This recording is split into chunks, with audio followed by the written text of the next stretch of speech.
忘れ物をなさいませんようお支度ください。出口は右側3番線です。お乗り換え列車ご案内いたします。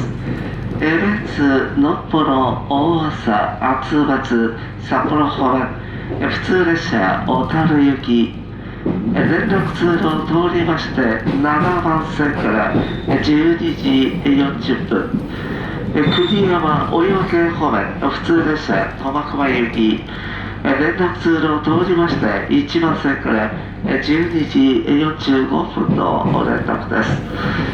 傘などお忘れ物なさいませんようお手割り品もう一度お確かめください。